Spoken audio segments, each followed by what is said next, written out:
Hey, welcome to The Explainer. Today, we're going to break down a pretty counterintuitive strategy for success, really in any high-pressure situation. It's a way to win not by outmuscling the competition, but by completely refusing to play their game in the first place. All right, let's jump right in with a question. A big one that every leader should probably be asking. It's not about a new competitor or a market crash or even a bad product launch. No, it's something way more fundamental than that. And the answer? It's actually incredibly simple. The most dangerous thing you can possibly be is predictable. The second your strategy, your reactions, your entire form becomes fixed, well, you've just painted a giant target on your back. To really get why this is so dangerous, let's look at a cautionary tale. It's a story about a corporate giant who thought they were absolutely invincible, a company that built an empire on having a very specific and, as it turns out, very rigid shape. I mean, for decades, IBM was computing. They were this fortress, right? An institution locked into one single dominant form, the powerful, centralized mainframe system. Their shape was their strength, right up until the moment it wasn't. And this right here, this shows you the fundamental problem. While IBM was busy perfecting its rigid mainframe model, the market was completely shifting right under their feet. It was moving toward decentralized personal computers. Their deep commitment to their own successful shape literally blinded them to what was coming next. So the very thing that made them so powerful, it ended up being their downfall. They were just too predictable. To avoid this trap today, modern companies have to build for agility. This means, investing in market intelligence so you can spot these shifts early and having operational structures like modular teams or flexible product lines that let you pivot fast, not just react when it's too late. Okay, so if being rigid is the trap, what's the way out? Well, the answer doesn't come from some business school textbook. It comes from a cultural icon who understood the power of being formless better than just about anyone. You know, when Bruce Lee said this, he wasn't just talking about martial arts. He was laying out this profound strategy for life, for business. Think about it. Water has no fixed shape. It flows around obstacles, it adapts to any container you put it in, and it can be incredibly gentle or crushingly powerful.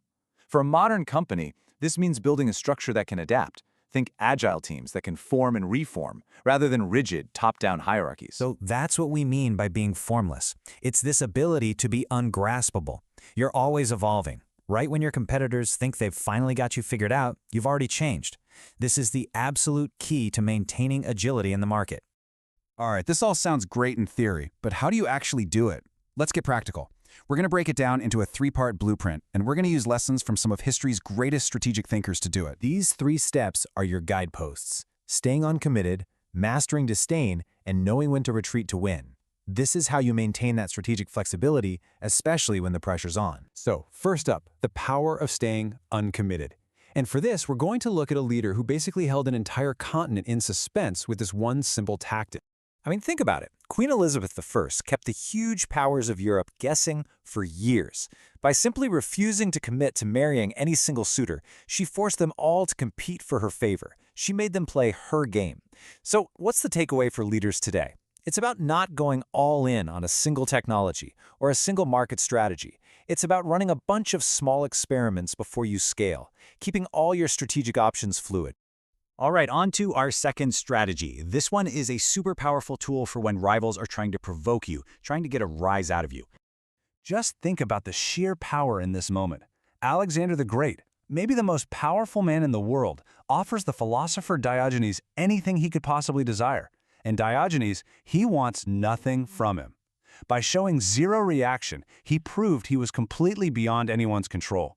He just refused to play the power game. Okay, so last one. What do you do when you're backed into a corner? When you're facing what looks like certain defeat? Well, the formless move isn't to fight harder and go down in flames. It's to disappear and change the entire battlefield. You see, Mao Zedong's Long March, it looked like a total defeat from the outside, but it absolutely was not a surrender. It was a brilliant strategic retreat. He saved his forces, let his enemies get exhausted and complacent chasing him, and then regrouped to fight where he wanted on his terms. That's the ultimate lesson in knowing when to pivot instead of perish. So that's all great history. But how do we bring these epic lessons into our actual day-to-day work, as leaders trying to navigate these incredibly competitive, high-pressure environments? This, right here, is maybe the most potent form of formlessness there is. You define your own victory conditions. You stop letting your competitors set the agenda. It's about running your own race and measuring it by your own metrics of success and fulfillment. Okay, so how do you put this into practice every single day? It really comes down to this. Refuse to get dragged into your competitor's drama. When they launch a new feature, don't just reactively copy it. Ask if it fits your strategy. Ignore their provocations online. And most importantly, when you feel that pressure, just ask yourself, is this even my battle to fight? You know, when you boil it all down, from IBM's huge mistake to Bruce Lee's philosophy to the strategies of queens and generals, it all points to this one powerful idea. As long as you remain fluid, you remain in control. And that's really the question I want to leave you with. Think about it. If your opponents can't define you, if they can't pin you down, and they can't bait you into playing their game, how can they ever actually beat you? Thanks for joining this Explain It.